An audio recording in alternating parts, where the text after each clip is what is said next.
Bienvenue à tous pour un nouvel épisode sur le podcast Story Travaux. Aujourd'hui, j'ai le plaisir d'accueillir Nicolas Charton du podcast 6 heures du Bat. Merci Nicolas d'avoir accepté l'invitation. Merci Alexa de me recevoir ici sur ton podcast. Ça fait bizarre d'avoir le micro dans un sens différent de celui que j'aborde habituellement, mais écoute, on est parti pour un bel épisode. On échange les rôles. Tout à fait. Aujourd'hui, forcément, on va parler bâtiment, rénovation, Tour de France aussi. Oh. Est-ce que tu pourrais commencer par présenter rapidement ton parcours ? Yes, carrément. Écoute, déjà pour mettre un contexte, je viens pas du tout du secteur. J'ai découvert le secteur il y a 4 ans, mon podcast a 4 ans. Donc pour vous situer un peu, où est-ce que j'étais au niveau bâtiment? Moi, à la base, je suis commercial. J'étais commercial pour un logiciel de bâtiment, mais j'y connaissais rien. Et c'est là que j'ai mis mon premier pied sur les chantiers, mais pas de la bonne façon, puisque j'ai pris pas mal de portes, puisque je connaissais rien. Et c'est ça qui a initié la petite graine pour créer 6 heures du Bat. Et écoute, voilà un peu mon parcours jusqu'à la création de 6 heures du Bat. Après, si tu veux que je t'explique comment ça a été créé, etc., ou ce que j'ai fait avant, ou Écoute, avec plaisir. Alors oui, peut-être que tu peux nous dire rapidement ce que tu faisais avant. T'étais du coup pas du tout dans le bâtiment, tu disais? Non, pas du tout. En fait, moi, j'ai un parcours qui est très classique, voire très orienté longues études, où justement, on n'envoie pas les gens dans le bâtiment. Moi, j'avais 2 ans d'avance à l'école. Donc, les gens qui ont 2 ans d'avance à l'école, en général, on les met pas dans les métiers du bâtiment, ni dans l'apprentissage, ni dans les métiers professionnels, les apprentissages professionnels. Du coup, j'ai fait un lycée général, une école de commerce parce que je savais pas quoi faire. Et après, j'ai commencé des postes de commercial dans le logiciel, puisque c'était le gros boom de la digitalisation. Donc j'ai été dans un secteur de niche qui était la sécurité intérieure au début, puis après je suis arrivé dans le bâtiment, un autre secteur de niche sur la digitalisation. Ça marche. Et alors, finalement, quand tu as créé le podcast, c'était pour quelle raison exactement? Comment c'est venu cette idée de création de podcast? Et la légende dira, et la légende que j'essaye de faire perdurer, c'est qu'à la base c'était pour sauver mon job. En gros, j'étais donc un peu dans une impasse dans ce rôle de commercial logiciel, puisque je connaissais pas mes interlocuteurs, j'arrivais pas à capter comment les intéresser au logiciel. Le logiciel était très bon, mais le lien entre l'humain et l'autre humain que j'avais en face de moi était compliqué, parce qu'on parlait pas le même langage. Alors comment on parle le même langage que son interlocuteur? On apprend à parler comme lui. Et comment on apprend à parler comme lui? En l'écoutant parler. Et c'est comme ça qu'a été créé 6 heures du Bat. Mais je l'ai pas fait tout seul au début. J'ai bénéficié quand même d'un concours de circonstances assez sympa. C'est que j'avais à ma charge aussi dans la boîte de recruter une stagiaire à la communication, Faustine. D'ailleurs, si elle écoute, on lui passe le bonjour. Vous pouvez encore l'écouter sur les 4 premiers épisodes. Elle cherchait un stage de 3 mois et je lui ai dit, écoute, moi j'ai à sauver mon job et en plus toi tu cherches à faire un projet de communication et moi je vais t'offrir quelque chose de différent que de la com interne que tu pourras pas présenter après puisque c'est de l'interne et que tu peux pas le montrer à tout le monde. Je vais te faire créer un média. Et voilà comment ça s'est fait. On s'est mis à bosser sur le sujet. On avait que 3 mois pour le faire au final, puisqu'elle avait que 3 mois de stage. Et voilà, en 3 mois, on a trouvé comment le faire, avec qui. Les premiers invités qui étaient des prospects du logiciel, bien évidemment, parce que le but, c'était quand même de faire parler du logiciel. On pouvait pas non plus juste s'amuser à faire un podcast. Il fallait aussi que ça soit rentable et aider à vendre. Et voilà comment ça s'est lancé. Génial. Et après, au final, tu as continué le projet du podcast. Exactement. Donc la légende qui était de sauver mon job n'a pas fonctionné puisqu'au final, je l'ai quitté. Donc j'ai perdu mon job finalement. Mais j'en ai créé un autre qui était le podcast. En fait, j'ai compris au bout de quelques épisodes que j'ai fait, quelques discussions que j'ai eues avec les gens que ce monde qu'on m'avait caché pendant très longtemps, pendant mes études, un peu après aussi, le monde du bâtiment et des travaux publics était incroyable et que juste s'en servir pour vendre un logiciel, qui était le but, c'était pas assez, je trouve, ça avait pas assez de valeur pour moi et du coup, on s'est un peu mis d'accord avec le patron de l'époque qui avait besoin quand même de vendre. Donc le but, c'était quand même de vendre le plus de logiciels, faire moins de podcasts, vendre du logiciel. On s'est mis d'accord, je lui ai dit, écoute, moi je sais pas trop quoi faire après le logiciel, mais par contre, je pense que le podcast, j'ai encore des épisodes à venir, j'ai des enregistrements, est-ce que tu me laisses le continuer? Il m'a dit oui et voilà, ça fait 4 ans. Génial, c'est une belle histoire. Et du coup, l'idée, c'est voilà, de démocratiser le monde du bâtiment et pouvoir donner accès à ce monde, effectivement, qui est parfois un peu inconnu, un peu opaque, j'ai envie de dire, du grand public. Ouais, carrément, comme je te le disais juste avant, moi j'ai eu 25 ans de vie sans bâtiment, tu vois? J'ai fréquenté tous les jours un environnement où le bâtiment était présent, mais je le voyais pas. J'observais des gens qui travaillaient sur les chantiers, mais je les comprenais pas. Et au final, je me suis dit: «Mais En fait, c'est 25 ans où je l'ai pas vu, il faut que je rattrape ça par le biais du média et on va aller voir tout ce qui se fait sur le bâtiment et comme ça, les gens qui sont un peu dans le même profil que moi à la base, bah, ils vont ou même si c'est des gens du secteur, ils vont pouvoir se dire: «Bah, écoute, justement, c'est ce côté invisible qu'il y avait, que j'avais ressenti au moment où j'ai découvert ce secteur, bah, il n'existera pas parce que vous serez visible, audible», parce que c'était principalement de l'audio au début et le but, c'était d'aller découvrir tous les métiers. Moi, je découvre encore des métiers tous les jours et surtout, je me dis: si un jeune, écoute ce podcast, un apprenti, un apprenant, il se dit: «Ah tiens, mais je connaissais pas ce métier, je vais aller me renseigner» et au final, il se retrouve dans un métier qui lui plaît, qui était pas du tout ce qu'il avait prévu parce qu'on lui avait jamais parlé de ce métier. Bah, j'aurais fait ma part du boulot sur, à la fois le secteur, mais aussi à la fois côté orientation et transmission, tu vois? Essayer de mettre quelqu'un sur les bons rails. Mmh. Hyper intéressant, ouais. C'est vrai que je pense que la difficulté aujourd'hui, c'est qu'il existe tellement de choses, qu'on ne sait même pas, par où, commencer, par où regarder finalement, pour, se renseigner et savoir un petit peu, comment s'orienter. Je pense que l'orientation aujourd'hui, elle est assez compliquée et c'est vrai que pendant un certain nombre d'années, on avait tendance à laisser peut-être un peu de côté, je pense les métiers manuels et cetera. Typiquement à l'école, on les met quand même assez peu en avant encore, je pense. Mais j'ai l'impression que la tendance est un peu en train de changer. On voit Ouais, beaucoup d'ailleurs de reconversions professionnelles pour se tourner un petit peu plus vers, du manuel parce qu'on est tellement connectés sur les écrans mais clairement, clairement. que le côté artisanat, revient en force, j'ai l'impression. Non, mais c'est clair, en fait, les gens à la base, ils veulent faire quelque chose, bah, qui ont du sens pour eux. C'est un peu enfin, ça devient un peu galvaudé cette expression de dire: «Je veux faire quelque chose qui a de la valeur, qui a du sens». Mais en fait, quand tu fais du bâtiment et des travaux publics, le soir, tu te retournes de ta journée de travail et tu vois des évolutions et ça, quand même, ça représente énormément de choses dans une temporalité qui est la nôtre, qui est on a 24 heures, par jour, on a tant d'années de vie et au final, si tu te retournes après avoir fait peut-être un job que tu avais fait pendant 20 ans et que tu te retournes et tu te dis: «Bah, au final, c'est quoi mon impact?» Bah, peut-être que tu auras moins d'impact sur, ton job, même si tu l'as fait très bien, que tu as eu des super résultats, que tu t'es épanoui. Je dis pas qu'on s'épanouit que dans le bâtiment et les travaux publics, mais dans le bâtiment et les travaux publics, tu te retournes et tu as fait quelque chose et c'est visible et ça, c'est hyper important et je pense qu'on l'abordera après, pendant le Tour de France, mais il y a des moments qui ont été un peu révélateurs et qui ont été un peu dans ce sens-là et qui ont vraiment un impact et tu te dis: «Waouh, ce que je fais là, c'est vraiment bien, quoi. Mmh. Ça a vraiment du sens». Ouais, je pense que c'est ça qui nous anime aussi quand on fait un podcast, un média de ce type, c'est de se dire on il y a du sens à ce qu'on fait parce qu'on partage des connaissances et on ouvre aussi parfois les yeux, des gens et c'est vrai que voilà, on contribue, on va dire, à améliorer peut-être un petit peu la vie des gens à notre manière, Mmh. à savoir un petit peu plus, où est-ce que voilà, ils peuvent, tracer leur chemin, on va dire, avancer, gagner en connaissances et cetera et je pense que c'est ça qui nous plaît aussi avec le podcast, c'est, de rencontrer des gens, de pouvoir, les aider, à notre manière. Ah bah, clairement. Bon, en plus, pour rebondir sur ce que tu disais, d'ouvrir les yeux, c'est un peu le but aussi de mon podcast parce qu'il s'appelle 6 heures du mat. C'est un podcast qui réveille le BTP. Donc, si les gens n'ont pas les yeux ouverts au moment où ils écoutent mon podcast, j'aurais un peu échoué quand même. Mais en effet, le but, c'est de rencontrer le maximum de personnes. En fait, ce qui est bien, c'est que j'ai un rôle, moi, qui est juste, bah, qui est peut-être très, minime, mais le but, c'est de mettre en valeur des gens. En fait, moi, je suis pas la cible de mon podcast principalement, enfin indirectement. Je suis pas l'auditeur qui est dans le bâtiment et les travaux publics, je suis pas l'auditeur qui est sur son chantier quand il m'écoute, je suis pas l'auditeur qui est dans sa camionnette le matin pour aller sur son chantier. Mais par contre, je comprends maintenant ces personnes-là et je sais qu'est-ce qui peut être intéressant pour eux, qu'est-ce qui pourrait les intéresser sur leur temps un peu personnel d'écoute de podcast et ça me permet d'aller voir des gens différents. Mmh. Et aussi, ben, en vrai, on va pas se mentir, on est entre 2 personnes qui font du podcast. Faire du podcast, c'est quand même un super code de triche pour aller rencontrer des gens. C'est Tu sûr. peux demander à n'importe qui, bon, tu auras peut-être une réponse négative, mais en fait, tu as plus d'appui et c'est ça qui a marché aussi, hein, quand je l'ai lancé, c'est que en fait, si j'arrivais commercialement pour vendre un logiciel, la personne ne me recevait pas.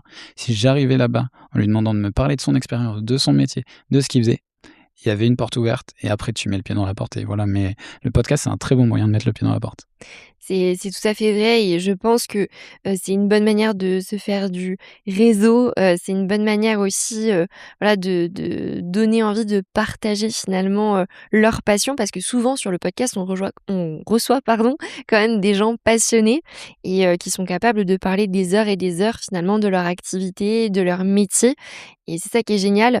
Moi, ce que j'adore, c'est le côté où on voit vraiment que les gens sont passionnés, peu importe ce qu'ils font, peu importe le métier, on trouve toujours, des gens qui en parlent avec beaucoup de passion. Ouais, et ce qui est hyper bien aussi, c'est que peu importe ce que ton invité fait, s'il fait un métier, par exemple, bah, conducteur de travaux, tu vois, pour prendre un métier, assez, visible et assez commun dans le bâtiment et les travaux publics, et ben, en fait, un conducteur de travaux d'une entreprise, tu vas recevoir un autre conducteur de travaux d'une autre entreprise ou d'une autre région et cetera. Ils ne font pas le même métier. Enfin, ils font le même intitulé, mais leur, quotidien, il va te le raconter différemment. C'est pas du tout les mêmes enjeux.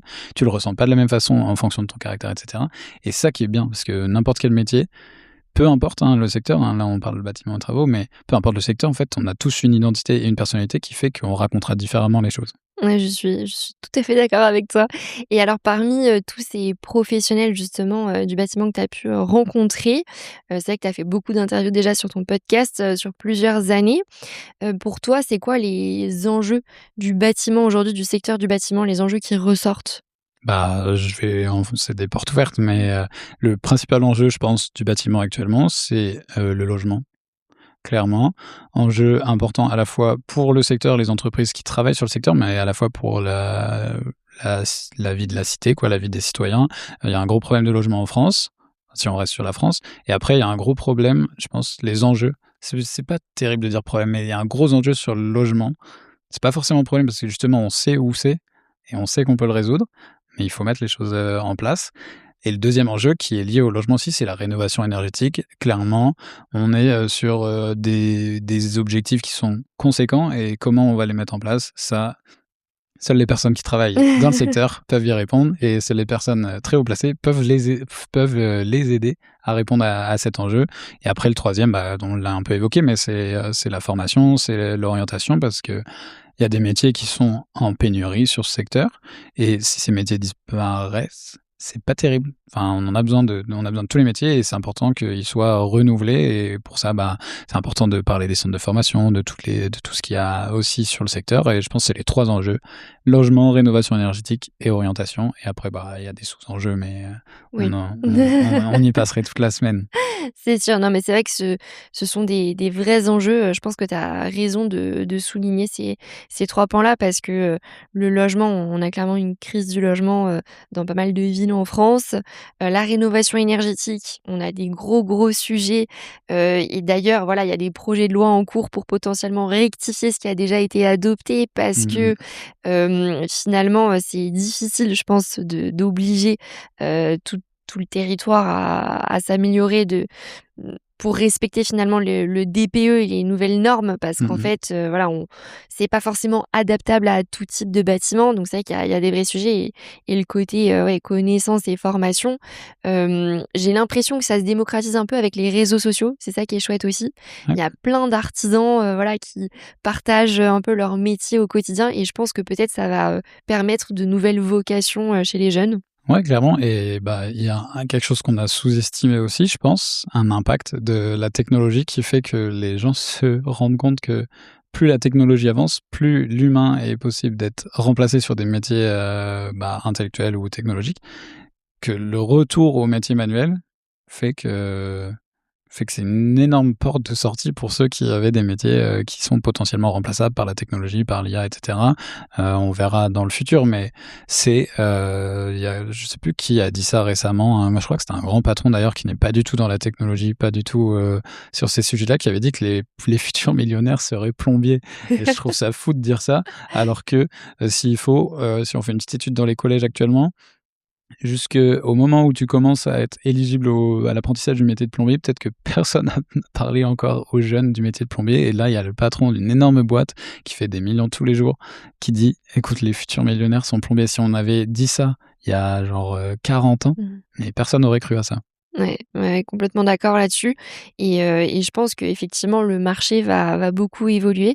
Après, c'est toujours pareil, il y en a qui s'adapteront, il y en a Mmh d'autres mh. qui seront plus réticents et on verra bien ce que ça donne. Exactement. Mais en tout cas, c'est vrai que c'est assez chouette, je trouve, de voir les métiers manuels qui sont plus mis en avant en tout cas aujourd'hui et c'est vrai que voilà, ça peut amener des vocations et on le voit notamment aussi avec les femmes parce que c'est vrai que bon, les femmes sont Ouais, encore très, très sous-représentées dans le secteur du BTP et pour autant, il y a quand même une évolution, on le voit, il y a des associations qui sont formées ouais, à clairement. travers la France et on a quand même des femmes qui, font des reconversions professionnelles pour, voilà, faire plutôt du manuel, plutôt que de rester derrière un ordinateur. Mmh mh. Donc à voir ce que ça donne dans les prochaines années et tu voulais dire quelque chose? Bah, ouais, sur le sujet des femmes, il y a un sujet c'est un sujet que j'ai essayé de mettre très en avant aussi sur le secteur, sur le podcast parce que, bah, comme tu dis, il y a des femmes sur dans le bâtiment et les travaux publics et en fait, ne pas leur donner la parole serait un moyen de justement ne pas participer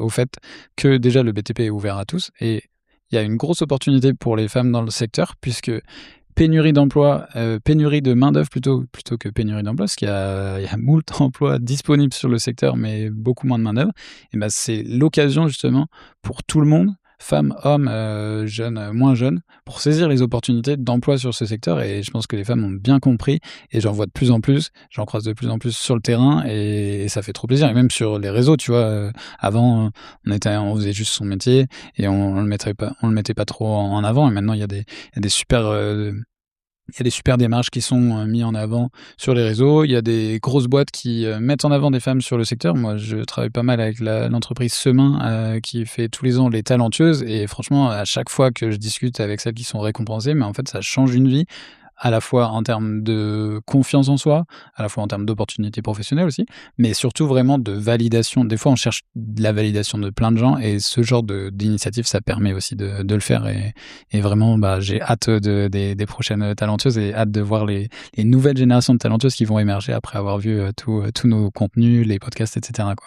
Incroyable, je connaissais pas du tout, les talentueuses, je regarderai, mais du coup, ouais, c'est un événement qui met à l'honneur, en fait, les femmes, dans le secteur du bâtiment. Exactement, en fait, c'est, une initiative du coup de l'industriel Semin, portée par Caroline, qui est aussi une femme à la tête d'une entreprise familiale dans le bâtiment et travaux publics et elle a développé cette cérémonie avec plusieurs catégories. Donc il y a à la fois apprentissage, créatrice de contenu, enfin je sais plus trop les catégories, mais en tout cas, ça a fait un énorme, chemin, puisque la première année, il y avait peu de candidatures ou plutôt un nombre limité et la deuxième édition, ils étaient mais submergés de candidatures. Du coup, je me dis la troisième, ça va être incroyable. On va vraiment voir, l'évolution et ouais, ça, c'est ce genre d'initiative trop bien, même dans les centres de formation. Maintenant, ils sont très, au fait de, bah, sensibiliser, les femmes à venir dans les centres de formation, faire en sorte que la mixité soit très, facile à mettre en place dans les centres parce que c'est aussi un sujet. Comment on accueille un public féminin dans un centre de formation qui avait été adapté qu'aux hommes? C'est un sujet, mais ça, pareil, encore une fois, on pourra en faire un épisode, complet, mais je sais qu'il y en a qui le font très bien. Donc, voilà, il y a plein de choses qui bougent, à la fois pour les jeunes, à la fois pour les femmes, à la fois pour le secteur et c'est trop bien. C'est un secteur qui est vraiment porteur, quoi. Et ouais, c'est sûr et c'est un secteur qui est, assez, évolutif, aussi, parce que je sais qu'il y a des épisodes que tu as pu faire à plusieurs reprises, notamment sur les nouvelles technologies, l'IA, les nouvelles machines, nouveaux matériaux et cetera. Pour toi, est-ce qu'il y a certaines innovations qui sortent du lot, et qui vont avoir un impact assez important sur, l'avenir du secteur du bâtiment? Bah, oui, après ça, c'est très difficile de se projeter puisque, bah, ça évolue très, très vite. Moi, j'ai pris le pas de justement montrer ce qui se fait en termes de technologie, de nouvelles, bah, choses, nouveaux matériaux, nouvelles technologies, évolution, parce que je viens de là, en fait. Je viens d'une start-up qui faisait, du chantier, du logiciel qui était fait pour faciliter ça et je me dis que si je peux participer à faire cette veille pour les gens qui n'ont pas le temps de le faire sur le secteur, parce qu'en fait, quand tu es artisan, quand tu travailles dans le bâtiment et travaux publics, ton temps est très précieux. Donc si tu dois passer 1 heure à comparer tout ce qui se fait, autant que tu passes une demi heure sur ton trajet à écouter quelqu'un qui te le présente et qui te dit, à quoi ça peut te servir. Mais, bah, là, actuellement, il y a des gros sujets sur, bien sûr, l'intelligence artificielle, mais comment on l'inclut dans le bâtiment? Parce que les gens dans le secteur vont te dire: «Bah, ouais, très bien l'IA, mais bah, c'est pas lui qui va monter mon mur», tu vois? c'est pas lui qui va faire ma charpente. OK, c'est pas lui qui va faire ça, mais par contre, c'est peut-être l'IA qui va te permettre de faire certains calculs, de faire certaines études, de faire certaines choses qui te faciliteront justement ta mise en place, qui te permettront d'utiliser moins de matériaux, qui te permettront de calculer de manière plus optimale certains volumes, certaines choses. Quand on voit le prix des matériaux maintenant, avoir du stock ou avoir beaucoup trop de matériaux pour un chantier, bah, c'est pas une bonne nouvelle, tu vois, financièrement. Et quand financièrement, c'est très compliqué sur le secteur, les moindres économies qui peuvent être liées à la technologie, du coup, l'intelligence artificielle peut être très bien. Et après, moi, ce que je regarde le plus, c'est vraiment les nouveaux matériaux parce que, si vraiment on se projette des milliers d'années en arrière, bah, en fait, on a démarré d'un certain type de matériaux et on revient à ces matériaux pour créer des nouveaux. C'est ça qui est assez intéressant dans le bâtiment, c'est qu'on arrive à apprendre du passé, mais aussi à faire revenir certains matériaux au goût du jour, parce qu'à l'époque, on n'avait pas toute cette évolution technologique et du coup, c'est ça l'ambivalence du secteur, c'est qu'il y a une grosse évolution technologique aux portes du secteur, mais en même temps, il y a des recettes qui marchent très bien et il y a pas forcément besoin d'évolution, juste des petits ajustements qui seraient vraiment exceptionnels. Mais la technologie, bah, je pense que je suis peut-être moins bien placé, pour dire qu'est-ce qui va changer parce que je vis pas le chantier au quotidien, tu vois? Là, je pense que si tu demandes à quelqu'un qui est sur les toits, bah, il va te dire: «Bah, peut-être que c'est, ce sujet-là». Si tu demandes à quelqu'un qui est en bas, qui, monte les échafaudages, par exemple, ou qui monte, d'autres choses, il va te parler de quelque chose d'autre. Si tu parles à un conducteur de travaux, il va dire: en effet, s'il y a quelqu'un qui peut m'analyser ce document en 2 minutes et après moi juste à faire mon chiffrage et après j'ajuste tous mes budgets et mon planning et cetera et bah, il sera sauvé quoi. Il va gagner 7 heures dans une vie, dans une journée, dans une semaine, parce que dans une journée on commence à faire des Ouais. ratios bizarres. Dans une semaine et il va se dire: «Bah, là, tu vois, je peux me concentrer sur la bienséance du chantier, faire en sorte que tout se passe bien et cetera». Mais je rencontre tous les jours des gens qui innovent sur ce secteur, donc je sais pas s'il faut que j'en cite, mais Après, tu parlais par exemple des matériaux, ça peut être intéressant.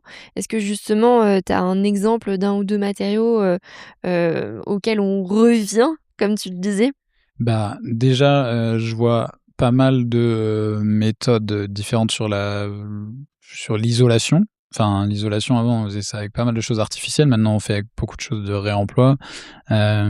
Sur la partie même, fabrication, gros œuvre, je trouve qu'il y a des nouvelles, technologies qui arrivent, des nouveaux matériaux. En fait, on part d'un matériau qui est simple, qui est le béton, mais on le fait différemment. Parce que le béton, c'est 10 000 choses finalement, c'est pas seulement du béton. C'est pour ça que ceux qui écoutent et qui disent, halte à la bétonisation et cetera, mais en fait, cherchez juste quel béton a été appliqué et s'il faut, il est largement plus efficient que si on avait mis, que du bois, tu vois, par exemple, en termes d'écologie. Donc il y a ça. Qu'est-ce qu'il y a d'autre comme matériaux dingues que j'ai vu récemment? Bah, les matériaux d'isolation, franchement, c'est ça qui va changer la donne parce que ça participe à ce qu'on disait sur la rénovation énergétique. La principale chose à changer dans une maison, dans un bâtiment, dans un bureau, c'est souvent l'isolation. La perte énergétique, le fait qu'on chauffe pour rien et cetera. Mais en fait, si tu règles le sujet de l'isolation, tu règles pas mal de choses déjà, dans ton DPE d'ailleurs. Tout Et à fait. et voilà, il y a ça et après, est-ce que j'ai vu des choses vraiment dingues, dingues? Après, c'est des trucs un peu qu'on aurait pu voir comme de la science-fiction, tu vois? Des aides, humaines, bah, il y a pas mal de gens qui utilisent, des choses, des outils qui sont mécanisés, tu vois? Mmh. Par exemple, ceux qui font les bandes de placo au plafond ou autres, qu'ils auraient pas pu utiliser avant. Je pense que ça peut changer la donne d'un point de vue santé, parce qu'il y a beaucoup trop de maladies qui sont liées, au travail, dans le bâtiment, notamment des maladies, bah, chroniques, musculaires, articulations et cetera et je pense que c'est ça qui va changer. Après c'est encore trop tôt parce que les produits sont pas assez, développés, sont encore un peu chers et cetera, pas encore assez épurés, mais je pense que ça pourrait faire du bien au secteur parce que les gens dureront plus longtemps en bonne santé sur le secteur et je pense que ça, tu vois, on enlève encore le côté, très, logiciels, techno, data, et cetera, parce que je pense que ça va s'appliquer à tout le monde. Mais dans le bâtiment, il y a des sujets qui sont très importants, qui sont le confort de travail et la vie des compagnons et des compagnonnes sur le chantier. Mmh. Et ça, je pense que c'est quelque chose qu'il faut changer parce qu'on voit encore trop d'accidents sur le chantier, encore trop de gens qui sont cassés sur le chantier et ça, bah, en fait, dans un secteur aussi formidable que le bâtiment et les travaux publics, ça va rendre toujours un peu triste de se dire: «Bah, lui, du coup, il est tombé, il a fait une chute, il peut plus aller sur le chantier». Il y a des choses encore plus graves, hein, il y a encore des gens qui meurent sur les chantiers. Ça, c'est des choses que j'aimerais qu'ils se règlent grâce aux innovations technologiques, quoi. Ouais, je te rejoins tout à fait là-dessus. Je trouve que c'est, hyper intéressant de soulever le sujet de la santé parce que c'est vrai que moi, c'est pareil sur le podcast, je reçois aussi des artisans et des artisanes et souvent, c'est le sujet quand même qui revient parce que, voilà, en tant que peintre, tu vas facilement avoir des tendinites, des choses comme ça.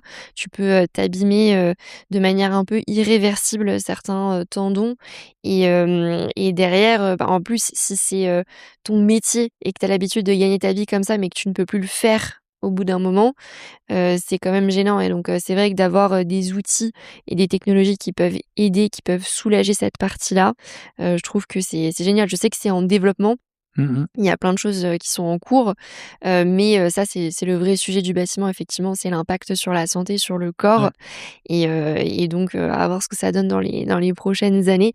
Mais je pense que voilà, il y a des évolutions à venir qui sont en cours et c'est vrai qu'on le prend plus à cœur aujourd'hui, mais je pense que c'est parce que c'est de manière générale, on se soucie beaucoup plus aujourd'hui du corps, du bien-être et de la santé, par rapport à il y a quelques années ou quelques décennies.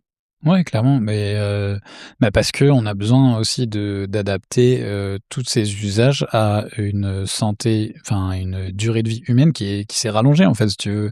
Mmh. Quand tu fais, 40 ans ton métier et que tu aimerais avoir au moins, 15-20 ans de vie après, bah, en fait, c'est quand même mieux de les passer en bonne santé que d'avoir, plein de trucs, qui t'empêchent justement de profiter de cette vie que tu as construit grâce au travail et cetera, quoi. Ouais, c'est sûr.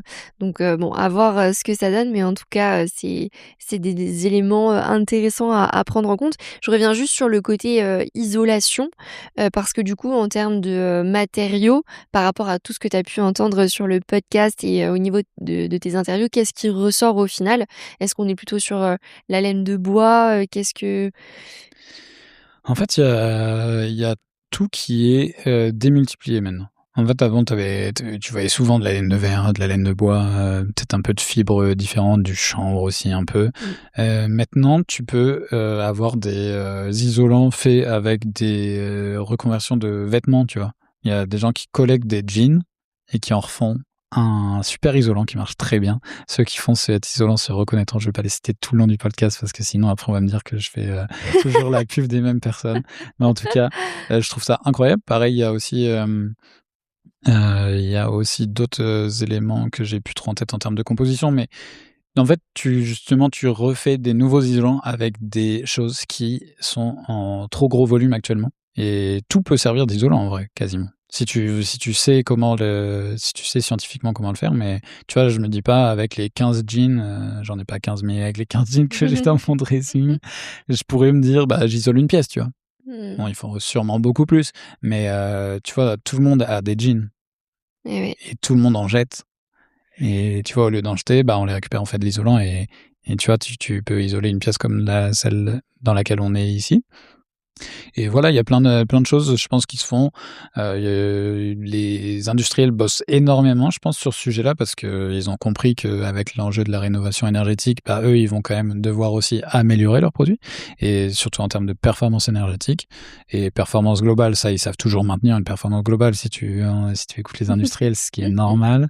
On cherche toujours la performance, mais performance énergétique et performance globale, ce serait bien de lier les 2. Et oui, bien sûr et c'est assez incroyable, hein, c'est la première fois que j'entends ça et je trouve ça génial, d'utiliser finalement le recyclage pour pouvoir, faire de la rénovation énergétique. C'est une super idée et c'est vrai qu'il y a des idées comme ça qui, émergent maintenant, qui mélangent les 2, le côté, écologique, le côté rénovation. Parce que c'est vrai que le bâtiment, on le sait, hein, il y a beaucoup, beaucoup de déchets. Mmh. C'est un des secteurs, je pense, qui pollue quand même pas Ouais, ouais, mal. clairement. Parce qu'on a tendance à quand, il y a des rénovations, en fait, on démolit tout, on jette tout et Mmh. on remet des nouveaux matériaux. Alors que, c'est vrai qu'il y a potentiellement des choses qu'on peut, réutiliser et en tout cas, le fait de mêler finalement le recyclage du textile au côté rénovation énergétique, je trouve ça hyper intéressant, hyper Bah, intelligent. ouais. En fait, tu sers 2 industries qui sont ultra polluantes pour un quelque chose de meilleur, tu vois? Pour globalement tout le monde. Donc c'est ça que j'ai trouvé intéressant sur ce produit-là.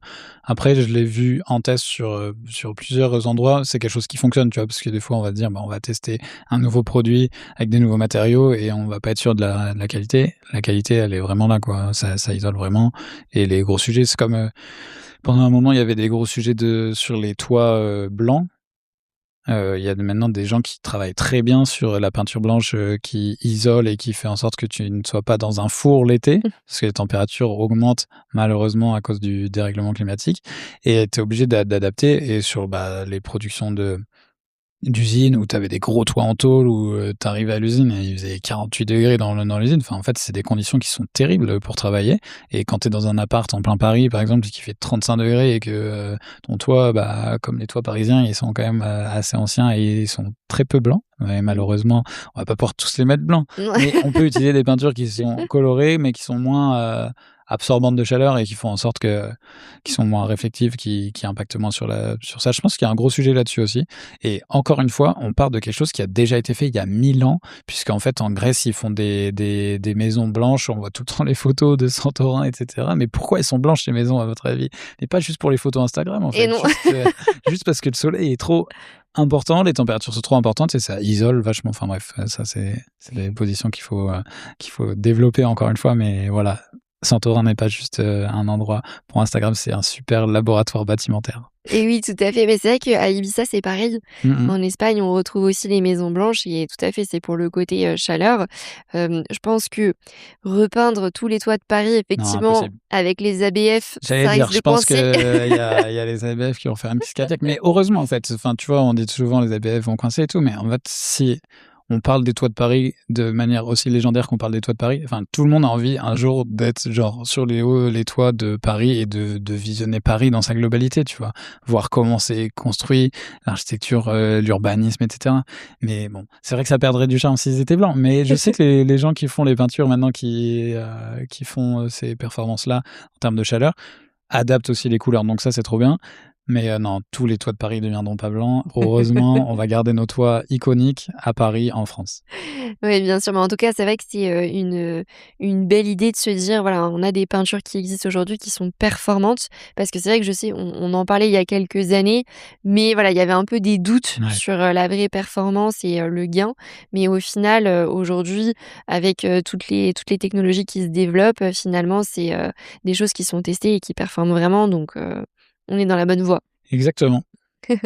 Et alors, par rapport au podcast de manière générale, au niveau des différentes interviews que tu as pu mener, est-ce qu'il y a une anecdote qui t'a particulièrement marquée avec un invité, une histoire, sur, la rénovation, le bâtiment, quelque chose? Mais il y a plusieurs invités vraiment où je me suis dit: «Waouh, ce qu'ils font, c'est incroyable», tu vois? Que ça soit et là, vraiment, si j'axe sur le côté bâtiment et rénovation, on va vraiment focus parce que sur 150 épisodes, c'est très difficile d'aller chercher le petit truc. Mais je vais te sortir 3 épisodes où on a parlé, bâtiment et forcément, inclus rénovation. Il y a un premier épisode que j'ai fait avec, Jean-François Riel qui est, un couvreur monégasque, de nationalité. Il n'est pas juste touriste, il est monégasque, donc ils sont 6 000 à peu près, 8 000. C'est pas beaucoup à Monaco et lui, il a une très belle entreprise de couverture qui s'appelle l'entreprise monégasque de couverture et ils étaient sur des chantiers. Enfin, je sais pas si vous vous situez un peu Monaco en termes d'urbanisme, mais les rues sont très étroites. Faire des chantiers de couverture, ça nécessite plein de trucs et ils avaient rénové, je sais plus quelle bâtisse à Monaco et le résultat était incroyable. Ils avaient fait du hors-site pour justement, beaucoup de hors-site pour pallier à ce côté, on peut pas mettre de grue à partir de telle date jusqu'à telle date. Il y a plein d'événements dans Monaco, donc quand ils ferment les rues, tu peux pas travailler.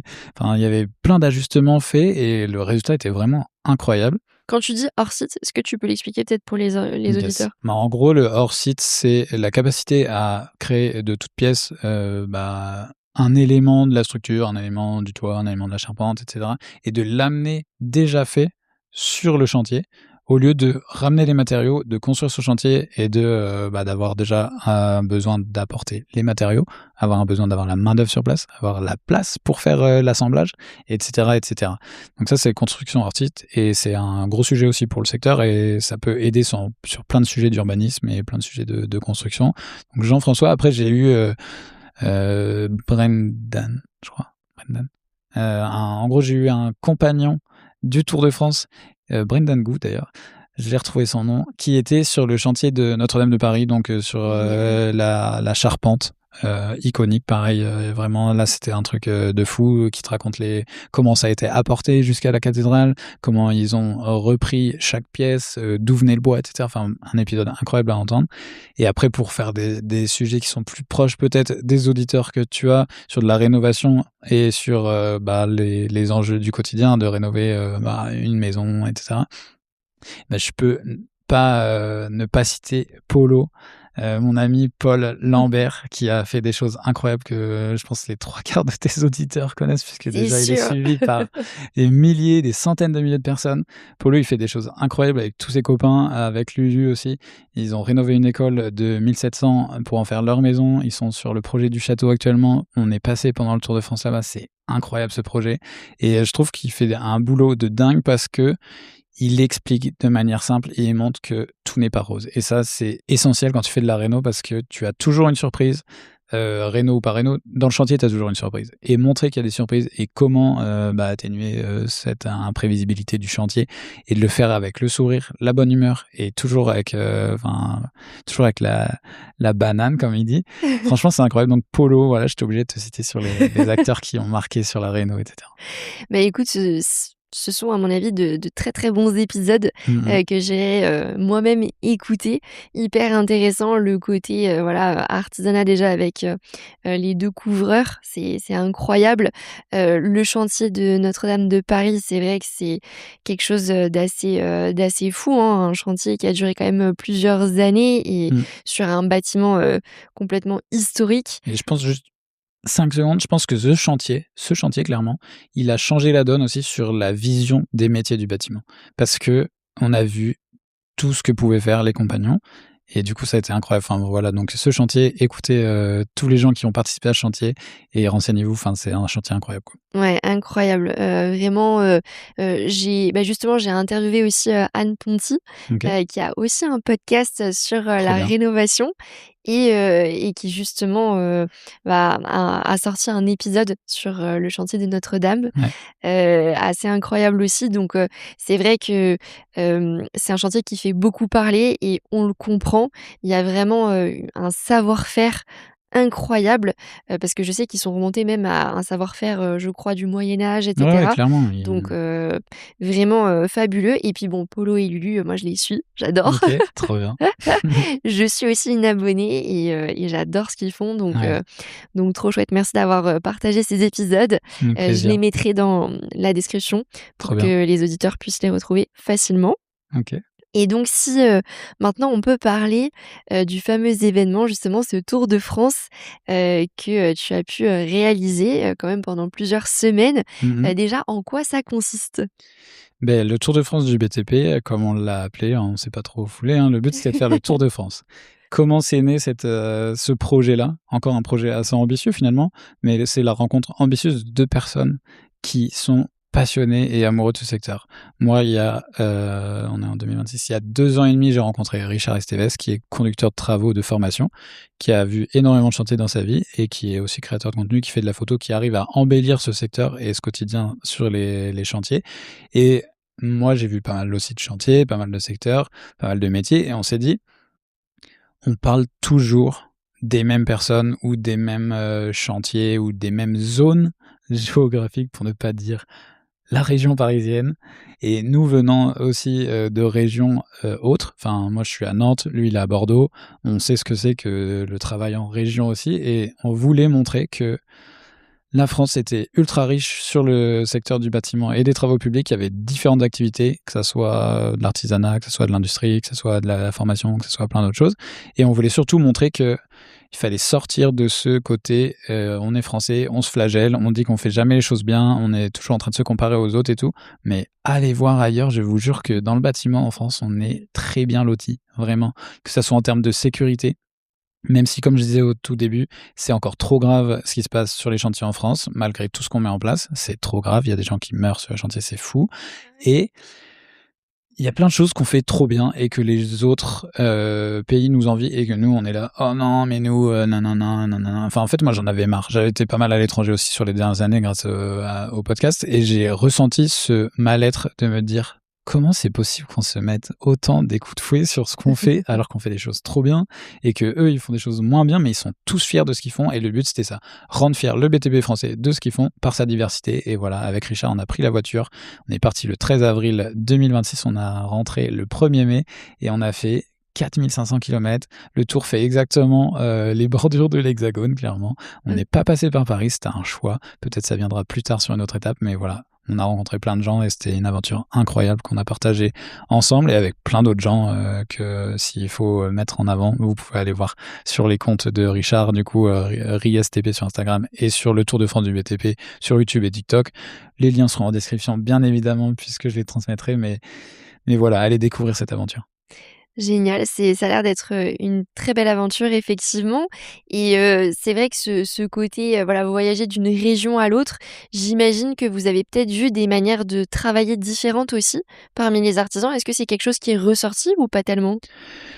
C'est peut-être pas la chose qui est le plus ressortie, mais c'est plus dans l'état d'esprit des gens, en fonction des régions, en fonction de comment ils travaillent, en fonction des chantiers qu'ils font. Parce que selon une région ou une autre, bah, tu fais pas les mêmes chantiers. On avait des chantiers urbains, on avait des chantiers ruraux, on a vu des entreprises, taille moyenne, on a vu des très grosses boîtes et ça, c'est trop bien parce que peu importe la région où tu es, bah, il y a toujours une entreprise qui a, tu vois, une identité un peu particulière, une manière, soit de fonctionnement, soit d'aborder les chantiers qui sont différentes. Mais de travail, bah, forcément déjà, il y a, tu vois, si on reprend l'artisanat de la couverture, bah, en fait, que tu sois en Bretagne ou que tu sois en sud de la France, tu ne manies pas les mêmes matériaux, tu ne mets pas les mêmes tuiles, tu ne mets pas les mêmes ardoises, tu ne mets pas les mêmes, enfin, il y a des trucs qui changent juste d'un point de vue visuel, mais qui changent ton métier, en fait. Et oui. Tailler de l'ardoise ou aligner des tuiles, c'est pas du tout la même chose.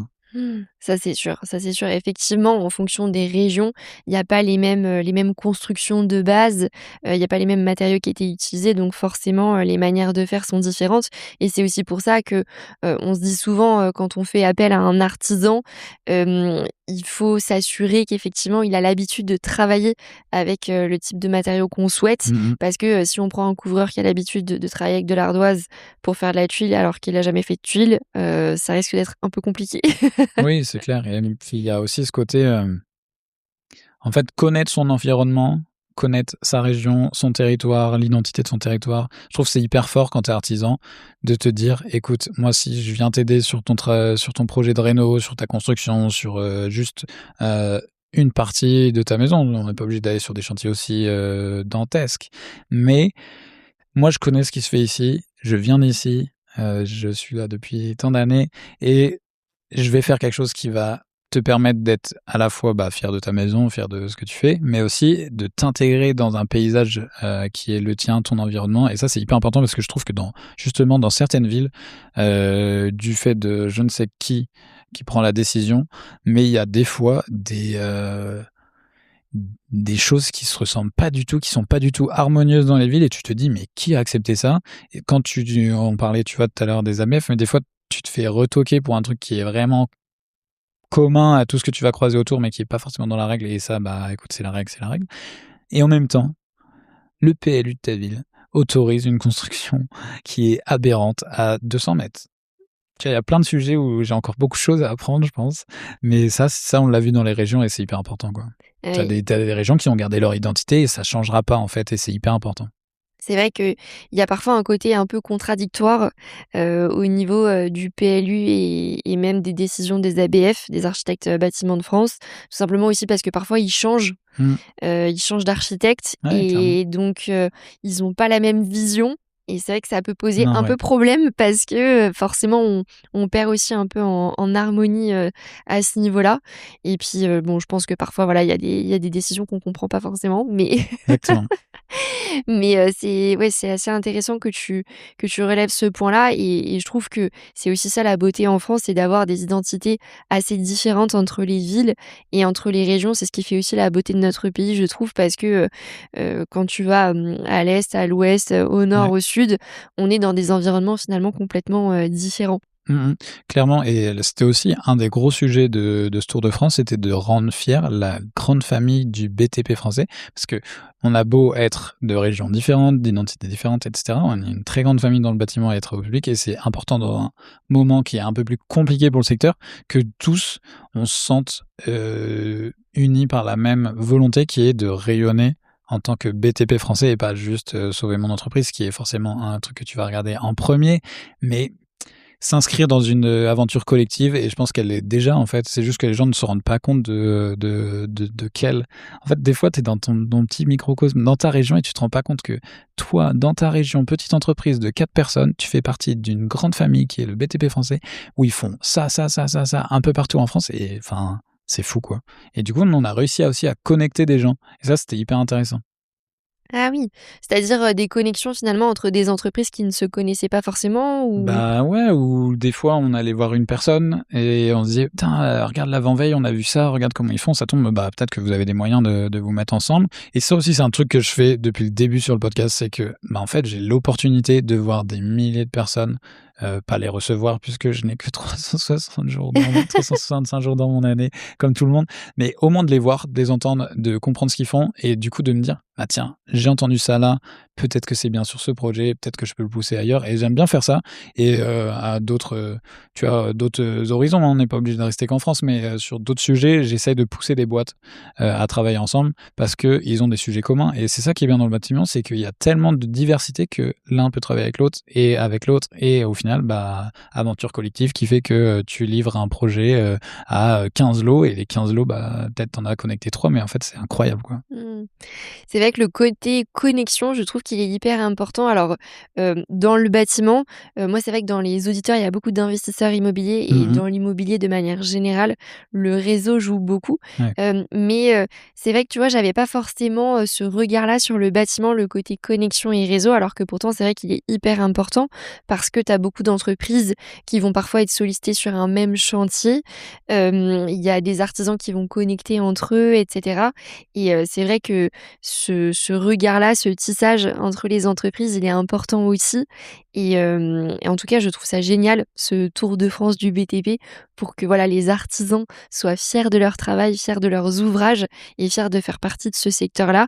Je trouve que c'est une très belle idée donc bravo pour l'avoir, menée à bien. Écoute, merci et ce qui était trop bien, c'est qu'on a aussi eu des acteurs en face qui jouaient le jeu. On a eu des institutionnels, on a eu des gros groupes, on a eu des petites boîtes, on a eu des fabricants, on a eu des machinistes, on a eu vraiment tout le monde et tout le monde voulait y aller. Même des fois, on était dans des villes, on recevait des messages: «Ouais, essayez de passer et tout». Mais en fait, on avait un programme qui était tellement dense. Enfin, faut se rendre compte qu'on a fait 4 700 bornes, du 13 avril au 1er mai, mais c'est surtout qu'en fait, on produisait du contenu en plus. Donc chaque jour, on produisait 1 à 2 vidéos, on la sortait le lendemain à 8 heures, quoi et une visite, bah, on essayait de rester au moins 1 heure et demie, 2 heures. Après, il se passait, le off, on allait peut-être manger avec les gens, on faisait des choses et tout. C'était trop bien, mais alors waouh, l'investissement en termes d'énergie, on avait peut-être sous-estimé ça, mais on a sous-estimé aussi le vide que ça crée le lendemain aussi. Et oui, bien sûr. Mais franchement, c'était trop bien et du coup, ça fait que, vu que beaucoup de monde ont demandé à ce qu'on vienne, bah, on a une liste de gens sur laquelle on pourrait peut-être compter pour l'édition, suivante qui aura peut-être lieu, probablement, Ouh, l'année teasing. prochaine, on ne sait pas. Génial et par rapport, justement à toutes ces personnes que tu as pu, rencontrer, tous ces chantiers que tu as visités, est-ce qu'il y a des petites choses, tu vois, qui t'ont marqué, des choses que tu aurais appris, des connaissances que tu aurais développées avec ce Tour de France? Pendant 10 secondes, quand on était, à Lyon, enfin Lyon, c'est une étape que j'ai vraiment adorée parce qu'on a vu deux entreprises, trop, sympas. Donc on a d'abord vu la famille Rulia, qui est une famille, de 4 fils plus le père qui travaillent ensemble, ce qui est incroyable, Trop franchement bien. incroyable. 4 générations quasiment, enfin ils ont tous un âge différent, ils travaillent tous ensemble et pendant 10 secondes, je me suis imaginé maçon avec eux. Franchement, il y avait une telle harmonie dans le travail. Ils ne se parlaient pas, ils savaient tout ce qu'ils devaient faire et quand ils se parlaient, c'était pour, bah, tu vois, ajuster des trucs, mais c'était clair, en fait. Ils avaient un fonctionnement tellement harmonique que tu te dis: «Waouh, j'ai envie de me mettre là». Allez, je suis sûr que je peux le faire. Ils vont réussir à me mettre à l'aise, on va réussir à le faire. Mais vraiment, il y avait un truc incroyable. Et après, bah, il y avait aussi, chez les industriels, moi, j'aime bien visiter des usines parce que je trouve ça aussi incroyable. C'est encore, des choses que, bah, pareil, côté, en France, on fait plus d'industrie, nin nin. Moi, j'ai vu des industries qui fonctionnent incroyablement bien en France. Donc voilà, l'industrie en France fonctionne. Il faut revenir à certains sujets en industrie. J'ai vu des belles entreprises. Et à Lyon aussi, on avait vu quelqu'un qui était plaquiste à la base, mais qui était aussi inventeur. Ça qui est fou. Il est plaquiste et il a inventé un outil pour les plaquistes qui est incroyable. Il est meilleur artisan de France, il s'appelle David Ventura. Il est trop fort et il a créé un cutter avec un rabot. Et c'est-à-dire qu'en fait, quand tu es plaquiste, tu cherches ton cutter et tu cherches ton rabot. Là, tu as ton cutter et un rabot. Tu coupes ta plaque de plate, tu rabotes, terminé, bonsoir. Et incroyable. Et donc ça, il l'a développé tout seul sur le terrain. Il le vend maintenant. Il est disponible et c'est un outil qui a été utilisé par un Français qui a été champion du monde des métiers au WorldSkids avec ce truc-là. Donc tu imagines, s'il faut, tous les autres concurrents, ils avaient leur cutter, leur rabot, ils étaient un peu perdus et tout. Et lui, il a gagné tellement de temps qu'il a gagné au final le WorldSkids et c'est incroyable. Et ça c'était Incroyable. une belle journée. Vraiment une belle journée. Mais ouais, la famille Rulia, en vrai, c'était quelque chose quand même. Ça t'a marqué, ça Bah t'a ouais, parce marqué. que moi, en fait, ce que j'aime, comme je te disais, c'est le côté, j'adore les entreprises familiales dans tous les cas, parce que, il y a des enjeux qui sont différents que dans une entreprise, globale. Il y a des enjeux de transmission, des enjeux des fois de conflit de génération il y a plein de trucs à creuser dans une entreprise familiale et le fait d'avoir les 4 fils, tu tes 4 fils, tu te dis les 4 fils se sont dit: «On va faire le même métier que papa». C'est incroyable, tu te dis pas, tu sais, des fois, tu te dis, bah, je vais faire justement complètement l'inverse. Et au final, non. Et donc, ils avaient construit la boîte de manière à ce que tout le monde ait le même nombre de parts. Tu vois, ça, c'est incroyable aussi. C'était égalitaire. Ils ont attendu que le dernier fils soit majeur pour créer la structure, pour que tout le monde soit au même niveau. C'était dingue. Et sur place, bah, il y avait aussi la mère qui était là. Enfin, pour le tournage, c'était trop beau. Enfin, c'était trop émouvant. On a sorti 1 minute 30 de cette journée, ce qui était beaucoup trop frustrant, Oui. clairement. Chercher le mot. Mais ouais, c'était frustrant à mort et de toute façon, il y aura un format un peu plus long normalement qui devrait sortir, mais ouais, c'était incroyable. Donc les Rulia, si vous écoutez, je vous enverrai l'épisode, mais en tout cas, merci de nous avoir reçus, c'était incroyable. On les connaissait Génial. pas avant, hein. Franchement, c'est que des gens qu'on a découverts sur place et ils nous connaissaient même pas non plus, ce qui est très bien aussi. Et non, franchement, c'était incroyable. Et ça, c'était avec la CAPEB, tu vois. Par exemple, c'est la CAPEB qui nous a mis en relation avec des artisans. Mmh. C'est des choses qui existent, tu vois, des connexions, c'est trop bien, quoi. Ouais, tout à fait et c'est comme ça qu'on rencontre effectivement des entreprises qui font du bon travail Mmh. et qui ont ce côté, voilà, rigoureux, la rigueur, le sens de la qualité aussi. Ouais. Parce que c'est vrai qu'aujourd'hui, malheureusement, parfois, on a, tu vois, des échos de personnes qui se font un petit peu, arnaquer par des artisans, par des entreprises Mmh. travaux et cetera et en fait, ça reste quand même, voilà, un petit Ouais, pourcentage. c'est une petite tâche, quoi, qui est C'est une un peu petite tâche indélébile, et mais qui voilà et qui malheureusement parfois entache un peu l'image de d'autres artisans qui font pourtant clairement. très bien leur travail et donc c'est pour ça que, c'est important le travail que tu fais avec 6 heures du Bat parce que, l'idée c'est de montrer qu'il y a Mmh. plein d'artisans et d'entreprises en France sur qui on peut compter Ouais. et en fait l'idée voilà, c'est effectivement d'apprendre à les connaître et donc comme tu disais, il y a des organismes après qui permettent aussi Mmh mh. de découvrir, des entreprises qui font du bon boulot Ouais. et notamment des entreprises aussi familiales et c'est vrai que c'est chouette, de pouvoir aussi soutenir je trouve les locaux, les artisans locaux et Mmh cetera, mh. pour, voilà leur donner du travail aussi parce que, c'est pas facile d'être entrepreneur en Non, non, France. c'est clair. Bah, en fait, c'est très facile de devenir puisque ça prend vraiment 10 minutes et après c'est toute une vie de combat d'être entrepreneur en France. Mais non, non, franchement, c'est incroyable de pouvoir donner de la force aussi à des métiers et des gens qui font ces métiers-là. Et tu parlais des gens qui se font un peu arnaquer, qui se font, avoir sur des trucs de travaux. Malheureusement, tu vois, bah, l'humain est tel que dans n'importe quel secteur, il pourrait retrouver les mêmes choses. C'est pas, lié au bâtiment Bien et sûr. le problème, c'est que en fait, l'impact d'une arnaque, sur un chantier au bâtiment est immense pour un citoyen comme toi et moi qui voulons faire nos choses, nos maisons, nos rénovations, nos apparts et cetera.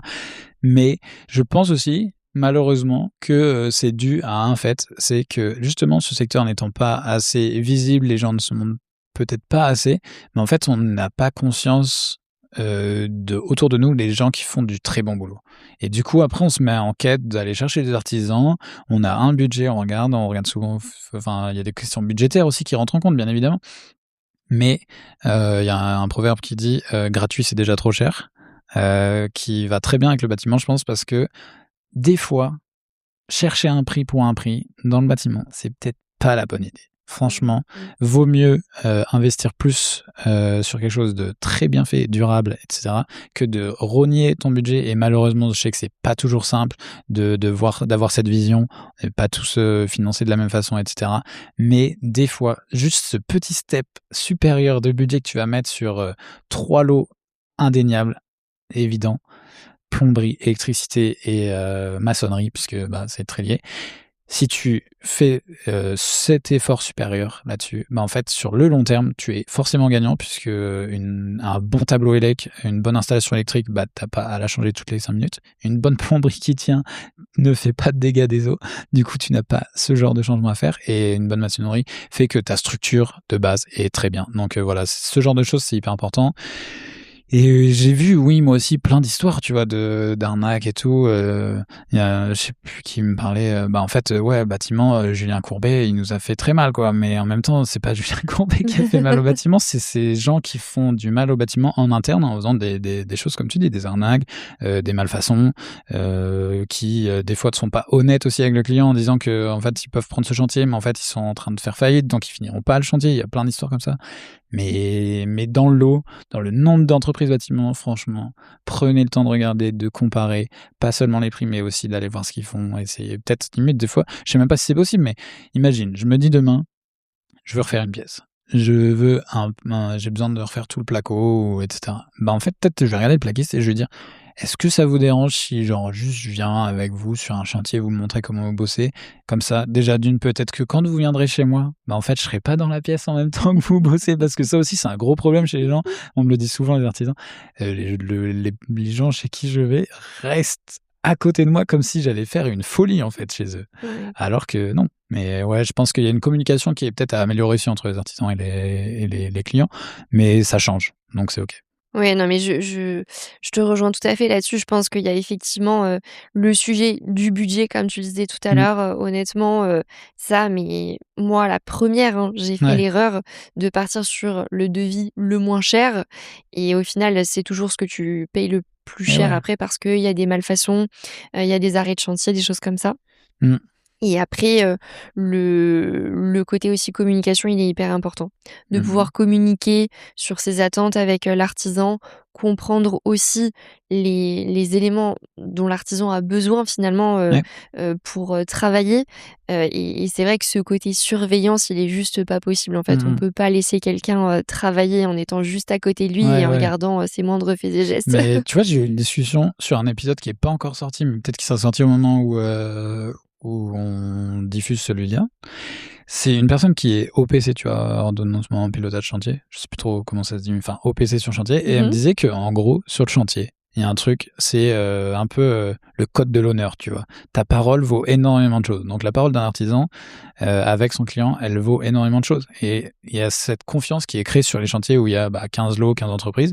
C'est que si quelqu'un dit: «Je fais ça dans ces délais-là» et qu'il ne le fait pas, bah, sa parole ne vaut plus rien. Alors que s'il le fait, bah, en fait, tout le long du chantier, tu vas pouvoir lui faire confiance, tu vas t'appuyer sur lui sur certains sujets et cetera et il y a vraiment un code de l'honneur et c'était trop marrant qu'elle m'explique ça de cette manière-là parce que on revient, tu vois, à un truc un peu féodal, tu vois, finalement, à la code de l'honneur et cetera et du coup, c'était vraiment ce que j'ai ressenti aussi parce que tu le matérialises pas forcément, mais quand tu es en réunion de chantier et tout, tu le ressens. Tu as le gars qui est en retard sur son planning et qui t'a dit qu'il ferait ça cette semaine et en fait, il revient la semaine prochaine, bah, en fait, tu sais, ça crée tout de suite un truc nul Et oui. dans Non, c'est l'aventure sûr. collective qui est de livrer le bâtiment en temps et en heure, en fait, tu vois? C'est sûr. Mais voilà, c'était une petite aparté sur cet épisode qui va bientôt sortir et qui est vraiment trop intéressant. Trop chouette, mais oui, c'est vrai que je pense que il faut pas oublier de toute façon que dans le bâtiment et l'immobilier de manière générale, c'est l'humain, Mmh. qui est au centre et voilà, on est tous des humains différents, des êtres humains différents. On a des manières de communiquer différentes aussi et donc je pense que ce qui est important, c'est voilà, de se mettre aussi, entre guillemets, «à l'écoute» de l'artisan Mmh mh. et essayer de comprendre aussi, voilà, ce qu'il faut lui communiquer pour que Ouais, lui puisse travailler au mieux et après voilà, il faut se renseigner aussi, oui, toujours pareil, hein, c'est-à-dire que bon, quand on se renseigne, on obtient des informations aussi sur les entreprises, sur les artisans, c'est aussi comme ça qu'on arrive à cadrer les choses et bon, comme tu le disais, je pense qu'effectivement, il y a beaucoup d'artisans qui respectent ce fameux code de ouais, l'honneur, clairement. et parfois on a des exceptions et Et oui. bon, ça arrive malheureusement Mmh mh. comme dans tous, Comme les dans tout, secteurs ouais. comme tu le disais. Clairement. Et par rapport à ce Tour de France, peut-être pour, finir, là-dessus, ce Tour de France du BTP, alors je sais que tu as beaucoup aimé, la fameuse, famille, comment tu disais? La famille Rulia. Rulia, voilà, c'est ça, Ouais. la famille Rulia à Lyon. Mais, est-ce qu'il y a un autre moment un peu phare, de cet événement-là qui t'a particulièrement marqué? Bon, franchement, tous les jours étaient incroyables, mais bah, on va revenir sur le truc, avec, Polo, mais en fait, Polo, c'est, le la seule étape où on a mis les mains dedans, en fait. Tu vois? On l'a aidé sur son chantier au château, à creuser une tranchée, à recouvrir et cetera. Donc ça, c'était trop bien de pouvoir aussi faire un tour de France pour montrer les gens, mais aussi montrer qu'on peut faire des choses de manière très simple et tout, donc ça, c'était trop bien. Moi, en fait, j'ai adoré toutes les étapes, donc c'est un peu dur. J'étais très heureux de pouvoir revoir des invités que j'avais déjà eus, les voir en vrai, puisque des fois j'avais enregistré à distance, à une certaine époque où je le faisais à distance. On s'était jamais croisés et c'était trop bien. Heu, je sais qu'on a été, en Alsace, à côté de Reichshofen, à Bischwiller, dans OK. l'industrie du béton justement que je te parlais. Le groupe Fer, qui est un groupe familial aussi, hein. Malheureusement, je crois que c'est, ma ligne de conduite. Je vais que vers les entreprises familiales. Mais on a été reçus par Laurent, il nous a fait faire une visite du site. On a compris des trucs qui étaient incroyables. Il nous a montré des choses qu'on n'a pas pu diffuser, mais en fait, l'impact d'une société, qui est ancrée dans son territoire, dans un territoire qui a une histoire, qui s'est imprégné de cette histoire pour grandir et cetera. Enfin, c'était extraordinaire et dans du béton. Qui faisait des très belles choses en béton, qui poussaient des nouveaux matériaux, des nouvelles entreprises qui faisaient du béton, comme Materup avec qui je travaille pas mal, toute cette équipe qui est basée dans les Landes, tu vois? Dans des endroits au final, si tu n'y vas pas, tu ne sais pas que ça existe à cet endroit-là. Enfin, ils font des choses trop bien et aussi pour des sujets qui sont pas du tout liés au bâtiment, mais pour des sujets, bien plus, valeureux et qui ont du sens pour moi, enfin sur d'autres sujets, mais je pense que c'est pas le moment de les évoquer. C'était pas le sujet du jour et du coup, je vais pas m'étaler sinon on va repartir pendant 1 heure. Ça marche, mais en tout cas, c'est intéressant de voir, le côté où finalement tu es entré dans les coulisses, Exactement. de toutes ces entreprises du secteur du bâtiment. Je pense qu'il y a beaucoup de choses finalement, à connaître et à découvrir encore aujourd'hui et c'est beau de voir ces Ouais, entreprises familiales qui perdurent dans le temps et qui défendent aussi, voilà, leur, métier, ce qu'elles proposent comme, produit et je pense que voilà, il y a encore, un bel avenir sur le secteur du bâtiment. Alors, c'est vrai que j'avais prévu une question pour toi, ouais, mais je pense que je connais la réponse. Je vais quand même la poser. allez. Hem, mais pour toi, justement, est-ce que, par rapport à tout ce que tu as vu avec ce Tour de France, du BTP, j'imagine que tu es peut-être plutôt optimiste sur l'avenir du bâtiment plutôt qu'inquiet? Mais tu vois, la réponse est pas si simple que ça. En fait, je suis très optimiste parce que je connais les gens qui sont dans le secteur et je suis très optimiste parce que je crois en ces personnes-là. Je crois énormément aux personnes qui incarnent le bâtiment, femmes, hommes, jeunes, moins jeunes. J'ai beaucoup plus d'inquiétude sur, ceux qui décident, en termes de législation, en termes de normes et cetera, sur leur capacité justement à connaître ce secteur. Enfin, des fois, tu vois des décisions et des changements de décision où tu te dis: «Mais c'est pas possible qu'elles viennent du terrain, c'est impossible en fait». Parce que sur le terrain, c'est différent et je pense que le secteur, va évoluer de manière positive si on met les chaussures de sécu et qu'on va sur le chantier et qu'on voit comment ça se passe et tu vas pousser tout le monde. Le secteur du bâtiment a beaucoup évolué de manière obligatoire puisque souvent à cause des normes. Vraiment, ce qui a poussé le bâtiment à évoluer dans les années précédentes, les dernières générations, c'est l'évolution des normes, l'évolution des lois. Ça a accéléré plein de choses. Sur la digitalisation, par exemple, c'est obligé, donc on digitalise. Sur la construction, on rénove de manière énergétique, on fait passer les DPE de G à B, A, C, D, Ouais, des je sais plus. ouais, ouais, ouais. On est obligé en fait, donc on le fait et ça, c'est aussi la capacité du bâtiment à appliquer et à être très, très, moteur. En fait, ils se posent pas la question du pourquoi, du comment. On leur dit de faire ça, ils le font et ils le font bien, mais à quel prix, tu vois? Et c'est ça le sujet. Pour moi, je suis très optimiste parce que je crois dans ce secteur, je crois en gens qui l'incarnent et ceux qui vont arriver, les nouvelles générations aussi que je vois.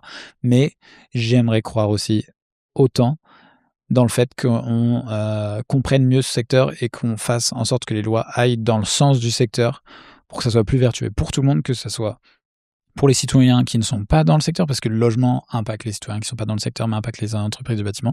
La rénovation énergétique qui impacte la vie du citoyen dans 30-40 ans, puisque en fait, quand ça sera invivable sur Terre, et ben, on se posera plus la question du DPE, puisque si on n'a pas aidé à le mettre en place, bah, ça sera déjà trop tard. Et voilà quoi, mais de manière globale, je suis très positif pour le secteur parce que, comme on disait, c'est des métiers d'avenir. Tu seras millionnaire si tu es le futur, meilleur plombier. Heu mais ouais, c'est des métiers où tu t'épanouis, c'est des métiers où tu fais des choses concrètes avec tes mains et c'est hyper important et voilà, je pense que le bâtiment a de longues années devant lui et le bâtiment est, millénaire, en fait. Donc c'est même pas moi qui décidera s'il continuera ou pas, il continuera dans tous les cas. Et oui, bien sûr, parce qu'on en a besoin Exactement, pour vivre, faire exactement. grandir nos villes et ouais, pour moi, effectivement, le côté communication, c'est ce qui ressort beaucoup de ce que tu dis au final. C'est communiquer entre, les différentes strates, de la société, les décideurs d'un côté, Mmh mh. les entreprises de l'autre et les citoyens qui sont in fine, les Ouais, utilisateurs, les voilà, au utilisateurs, ouais. quotidien. Mmh mh. Et je pense que voilà, c'est ce manque peut-être de communication entre tout le monde aussi, qui fait qu'il y a encore Mmh. des incompréhensions, des incohérences Exactement. et si on arrive à travailler là-dessus, effectivement, on avancera vraiment dans le bon sens. Mais ouais, mais c'est toujours une question de comment tu fais, passer un message, tu vois? Enfin, moi, tu me demandes, par exemple, de faire une chose, tu me le dis de manière très autoritaire, sans contexte, sans rien, bah, je vais te dire: «Ouais, OK, bon, moi, je vais le faire», mais franchement, personne va prendre du plaisir. Toi, tu vas être autoritaire, ça va pas être intéressant. Moi, je vais le subir, ça va pas être intéressant. Alors que si c'est construit de manière globale, un peu, enfin, tu vois, d'une discussion, c'est un peu construit, de manière à ce que ça plaise aux 2 personnes, que ça soit facile, que le message soit bien transmis, qu'il soit clair et applicable, bah, go, en fait. Tu dis aux entreprises du bâtiment de faire l'enjeu, bah, qu'on a évoqué, la rénovation énergétique, je sais plus c'est combien de logements qu'il faut rénover et cetera. Mais si tu leur dis du jour au lendemain, en fait, ce jour-là, tu dois avoir fini de faire 30 000 logements juste sur cette zone-là, bah, en fait, c'est débile. Parce que tu ne lui dis pas de faire ça, tu lui dis qu'il est obligé de le faire et lui ne t'a pas encore expliqué que, bah, en fait, ça se construit, en fait, tu vois? C'est du long terme, mais enfin, comment tu passes le message, comment il est interprété et surtout fluidifier les moyens de communication, comme tu disais, entre les strates et puis voilà. Mais je pense qu'en fait, on est humain et on est assez intelligent après, 2000 ans d'existence et même ceux qui étaient là avant les 2000 ans savaient faire les choses de manière très, enfin, pratico-pratique, tu vois? Quand moi, c'est ça qui me marque le plus, tu vois? Si on revient vraiment sur un sujet qui me marque dans le secteur, c'est que je me dis: «J'ai vu des bâtiments construits il y a 800 ans, sans téléphone, sans technologie, sans rien, qui tiennent debout. Mmh. Comment ils ont fait? Et comment nous, on se met des bâtons dans les roues sur des nouveaux bâtiments, tu vois? Pourquoi? Alors qu'il y a 800 ans, ça consommait peut-être beaucoup plus d'artisans, c'était peut-être plus lent et cetera, mais ils le faisaient en fait avec des matériaux simples. Ils allaient pas chercher des matériaux à droite à gauche, ils les faisaient dans le local et tout et voilà, ça c'est un peu mon un peu le dernier mot si c'est une conclusion, mais en gros, comment on a fait il y a 800 ans? Imprégnons-nous de comment on l'a fait et refaisons-le pour les 800 prochaines années, tu vois? Un retour aux sources. Exactement, reprenons l'essentiel. Arrêtons de se complexifier dans tout et surtout, bah, dans un pays où on met beaucoup de normes. C'est très bien les normes, mais il faut qu'elles soient flexibles quand même. Et oui, c'est ça. Il faut quand même que ça reste cohérent Exactement, et que ça reste, praticable et exactement, réaliste. exactement. Mais écoute, merci beaucoup Nicolas pour tout ce que tu nous as partagé aujourd'hui, toutes ces astuces, ces histoires, surtout beaucoup Mmh mh. de storytelling. J'adore. On s'est vraiment plongé et dans le podcast d'un côté et dans le Tour de France du BTP. Une dernière question pour conclure. Allez, La petite question à la je fin. fais court, hein, promis. Mais il y a pas de souci, nous, on aime bien sur Story Travaux, parler et écouter toutes les histoires, avec détail, parce que, voilà, ça nous plonge vraiment dans cet univers de rénovation, donc aucun souci là-dessus. Pour finir, par rapport aux auditeurs qui nous écoutent. Donc on a pas mal d'investisseurs immobiliers, mais on a aussi des professionnels du bâtiment, donc c'est assez Mmh. mixé.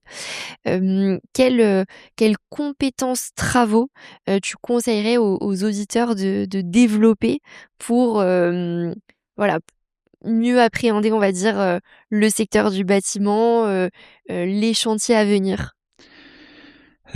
Si tu es, quelqu'un qui doit gérer un projet, bah, apprends à gérer ton planning, en fait. Genre, apprends, les enjeux de chaque lot et te dire: «Bah, en fait, c'est pas possible de mettre ce lot-là avec ce lot-là», tu vois? Ou genre, ce lot-là peut avoir un décalage qui est, lié à plein de sujets, le mets pas avec quelque chose qui va être impacté. Enfin, apprendre à gérer un planning, c'est, enfin, essentiel.